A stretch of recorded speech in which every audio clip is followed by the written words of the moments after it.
पहले तो ये बताओ राखी किसको बांधी जाती है? किसको राखी बांधी जाती है? रक्षा करने वाले को। अब तुम्हारी बहन तुम्हारे साथ चल रही है और तुम्हारी जिंदगी में हर पल वो तुम्हारा साथ दे रही है कि नहीं? रक्षा करने वाली राखी आप अपनी बहन को भी बांध सकते हो। दो बेटियां आपस में बात कर रही थी, मेरा भाई नहीं है गुरुजी, मैं क्या मेरे बुआ के लड़के को राखी बांधने जाऊं? मैं क्या मेरे मामा के बच्चे को राखी बांधने जाऊं? मैं क्या उसको राखी बंधवाने वाले के मन में ही नहीं है, क्योंकि उसके मन में आ रहा है 500 रुपए देना पड़ेगा, उसकी मम्मी के मन में आ रहा है कपड़े दिलवाना पड़ेंगे।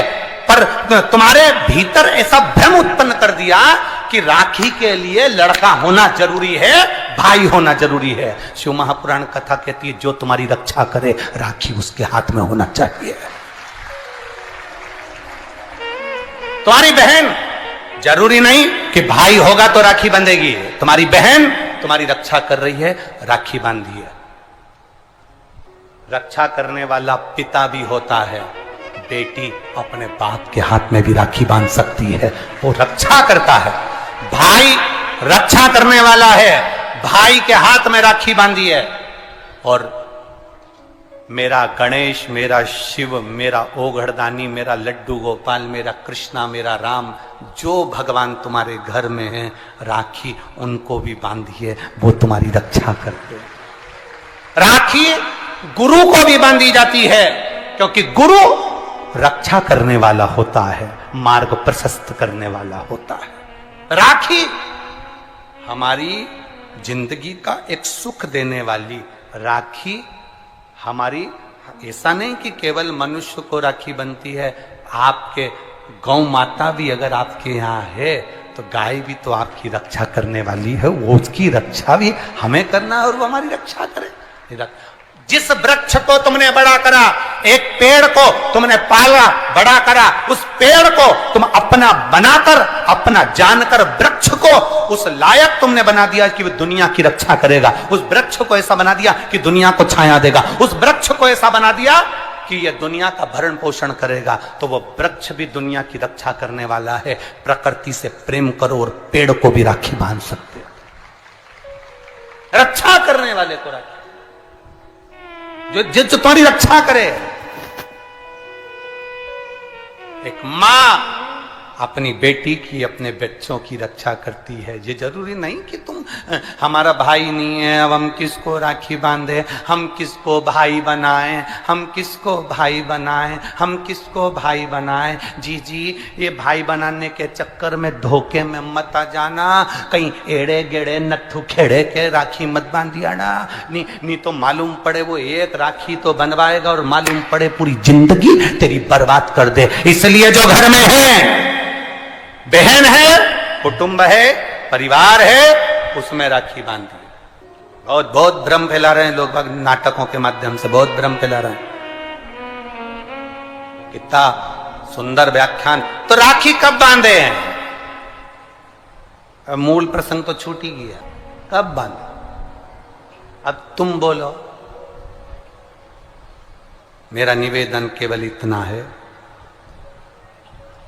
आप बाबा का स्मरण कर कर, बाबा का नाम लेकर, वैसे तो शिव का नाम ऐसा है कि वो अजर और अमर है। मेरे बाबा का बनाई गई हर घड़ी, हर पल, हर क्षण मेरे बाबा का है। उसका नाम लेकर रात्रि के 9 बजे के बाद आप भगवान की राखी का स्मरण कर कर बांधो, कोई मना नहीं। शिव तत्व को। त्योहार कब का है? राखी का त्योहार कब लिखा है पंचांगों में, कैलेंडर में? लिखा तो मनाना, दिल से मनाओ, आनंद के साथ।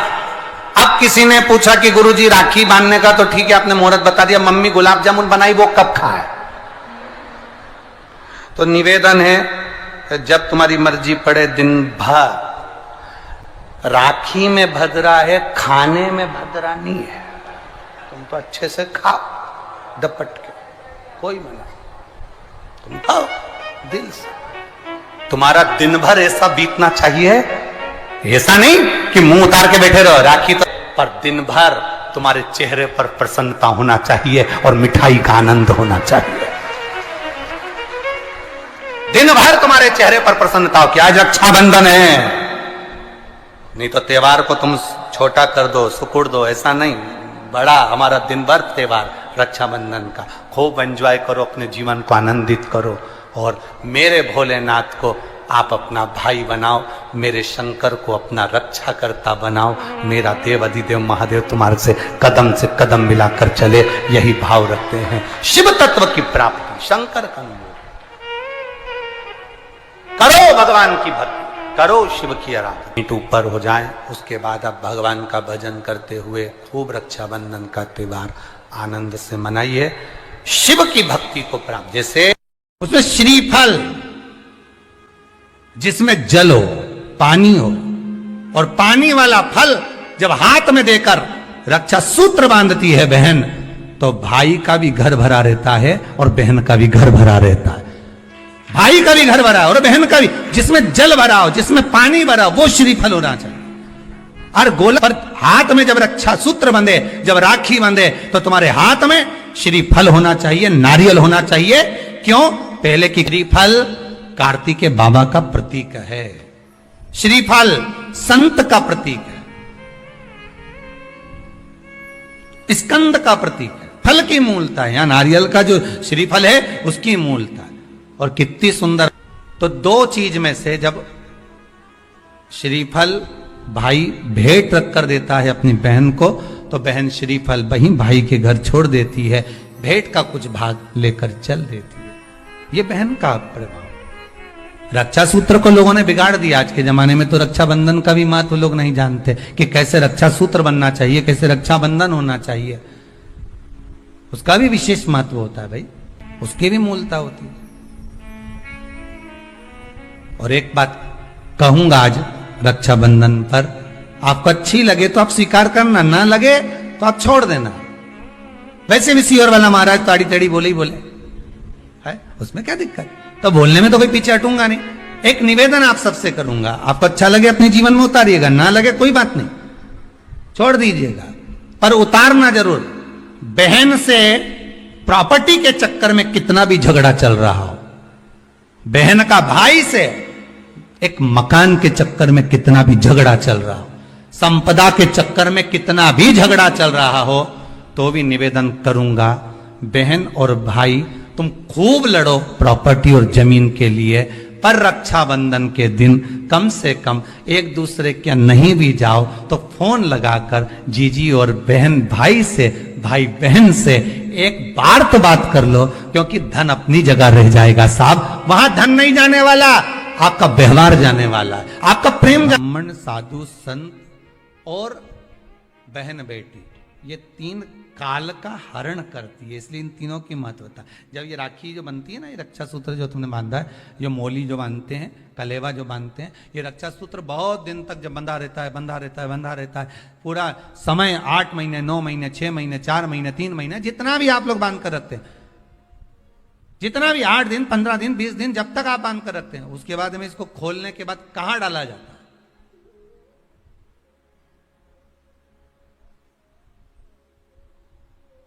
कहां दिया जाता है इसको?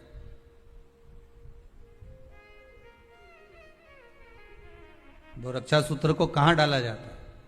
तो कहते हैं जिस स्थान पर गाय को बांधा जाता है, जिस स्थान पर गाय को बांधा जाता है, उस स्थान पर इस रक्षा सूत्र को ले जाकर एक और किसी भी खूंटे से गाय के, या गाय का जो ग्वाड़ा होता है, गाय जहां बंधती है, उस स्थान पर कोई कील लगी हो, कोई खूंटा लगा हो, उससे इस रक्षा सूत्र को खोलकर बाद में बांध दिया जाता, वहां रख दिया जाता।